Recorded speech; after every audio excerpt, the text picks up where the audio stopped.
a condo, even perhaps a small little shack, if you live anywhere near the ocean, if anyone's speaking Japanese anywhere near you, high Yeah. probability a giant lizard might come and knock your shit over. Da-da-da-da. Mr. Nick, you're the resident lizard freak, giant, scaly lover that you are.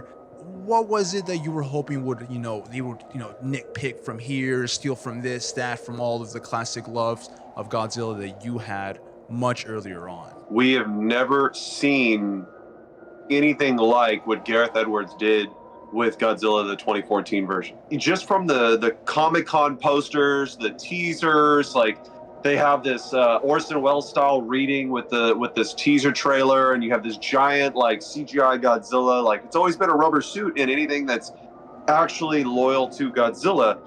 So when this came out, I needles and pins. I was so excited. I was stoked. I remember seeing it on opening day in IMAX and the biggest screen I could find in San Francisco, where he officially destroyed San Francisco. I saw it on G-Day in San Francisco. We talked about it a little bit ago, like with movies that led up to this. We had Cloverfield, which was that first-person one that gave me motion sickness and almost made me throw up. I didn't, but I almost did.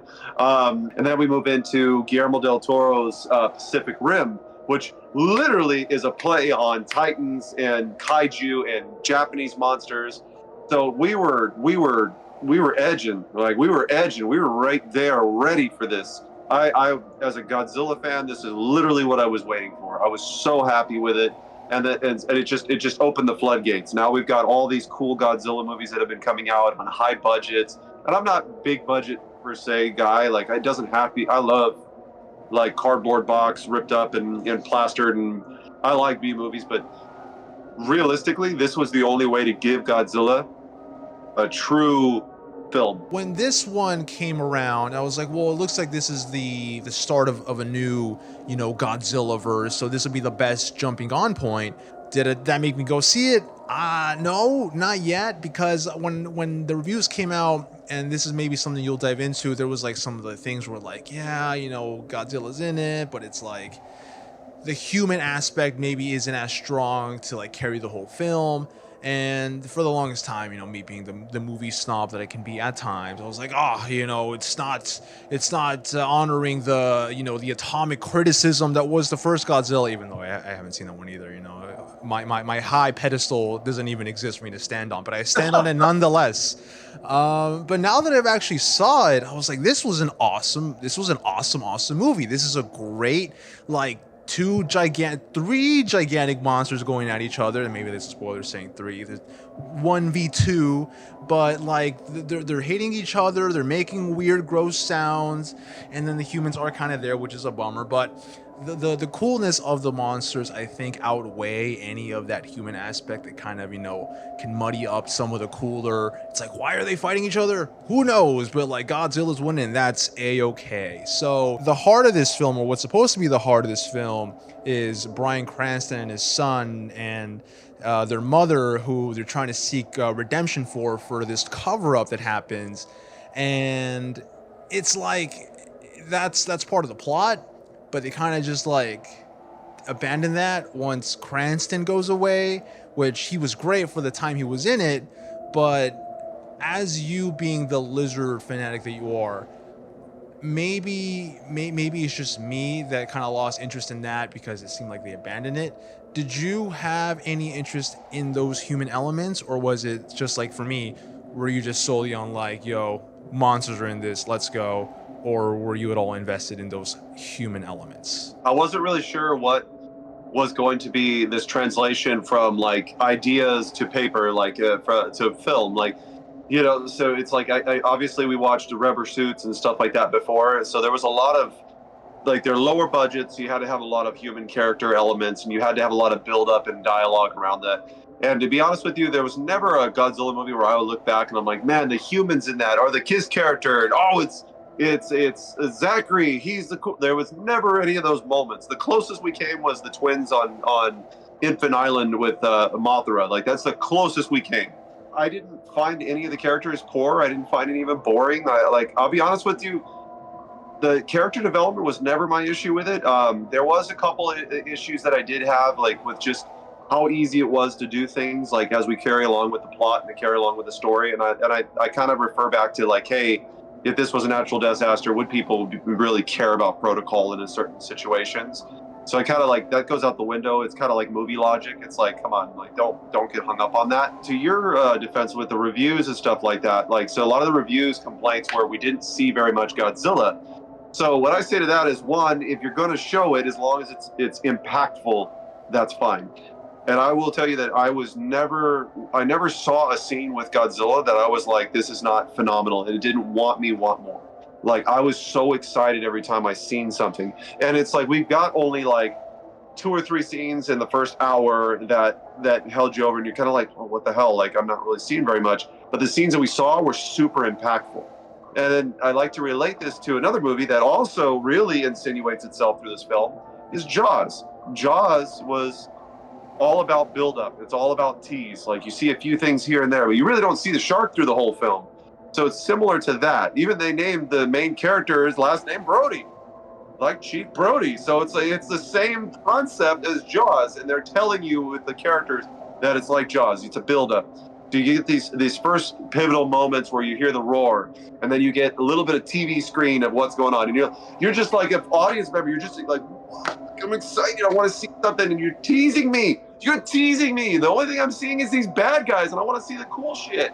The defense you're giving of the Jaws, I think, is probably the best one as far as the intentions of how they went in, like, you know, certain close-ups of either, again, a foot coming in, or like you get like a close-up of just like some weird limb, some alien limb, which I love the designs of the Mutos. So they're very like angular, very sharp, but also obviously they're organic. They're like they're monsters, but they look very like even just touching them, they'll cut you. You know, they have like these weird hook talons. One of them can fly, and they look very freaky looking. And again, once you get like the Godzilla, it's like, well, you've seen Godzilla one time. It's like how different can they be? But this new one, he looks like a fucking boulder. He's like very stocky. He's real thick looking Godzilla, and for the most part, once we're focusing on those like, you know, hiding some of the full creature, and like you're saying, they pick their moments, because when we do get the full scale, like the wide shots where we can see the,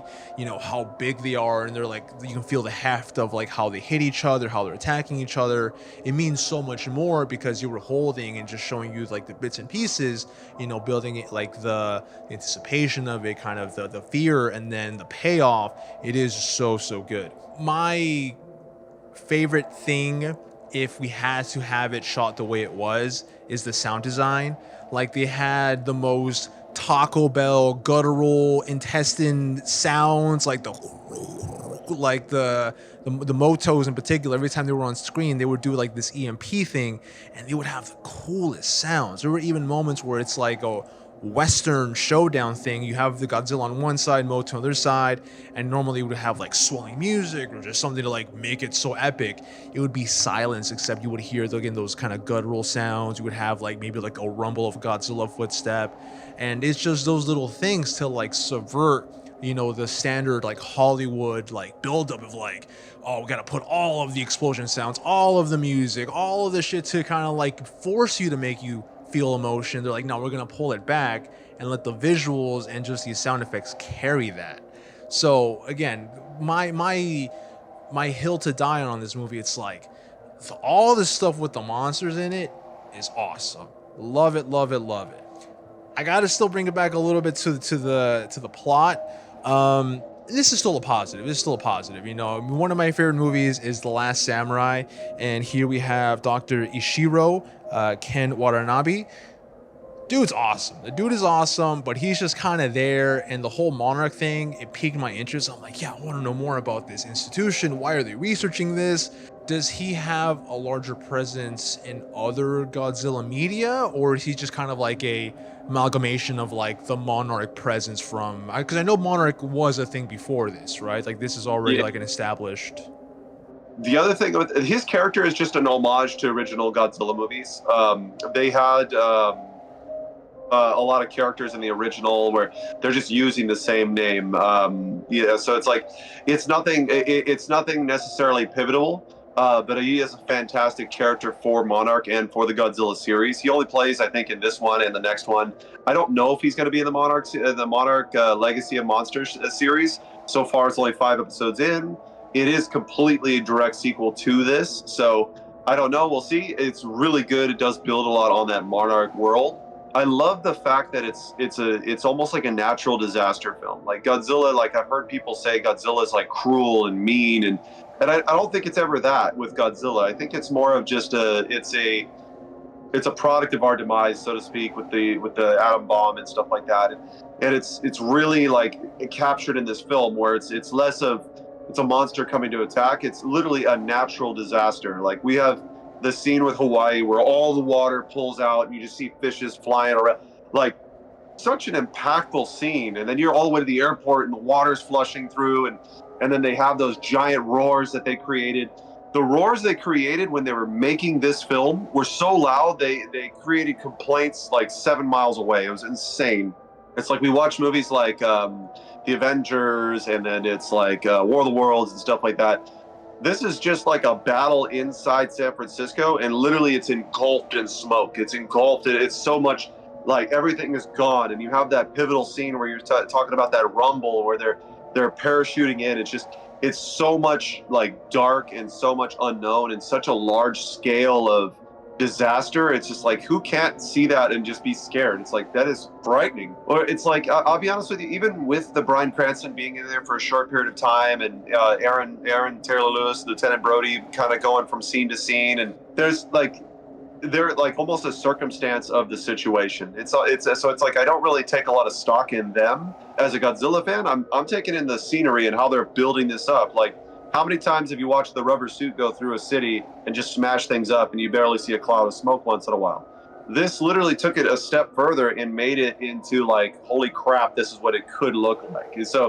And that's the movie magic that makes this a fun movie. It went from rubber suit to real life. So it's like, I always pictured as a Godzilla fan, if like there was a real Godzilla, of course, here's my nerd hat going, that it would be the same as like watching a mountain on the horizon just rising and picking up and moving. And that's literally what they give you in this film, is literally a mountain moving.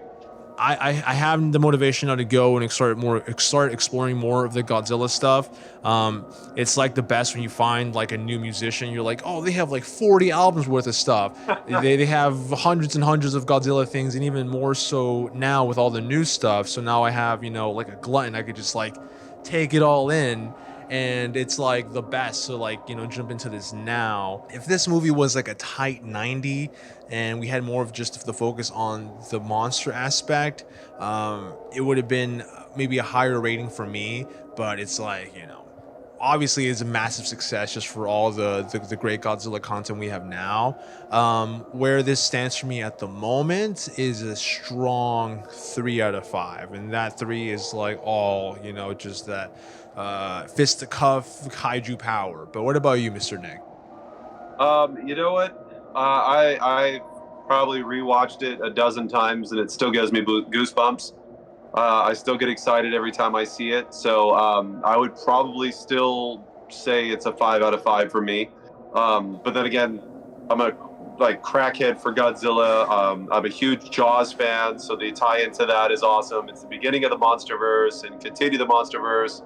I would say for anybody who loved this one, start watching the Monarch films. But to add on to that, a lot of the things that they did in this film, they kind of changed it when they went into Godzilla King of the Monsters, which I still 5 out of 5 for me as far as I'm concerned. But you just take all that character development, just dump it out the window, and then get more monsters in the dark. And then we get Godzilla Kong, which is all in the light. So it's like, pick your battle, right? I'm just glad there wasn't any podcasters like there were in Godzilla versus Kong. That's the worst threat to society ever. People on the internet talking to each other. That's some scary shit right there. But thankfully, you don't have to endure that much longer. Thank you for watching. Nick, Gerardo, more Godzilla stuff coming at you? Question mark? Probably. But also horror stuff. But, monsters are pretty horrifying. So, it all ties in. Mr. Nick, send us out with that camp slasher motto. Blood, guts, spit, and ass. That's how we roll. Thank you. Hit a like, hit a subscribe, ring a bell. all that stuff. You know, we're always loving the love that you give. So, peace.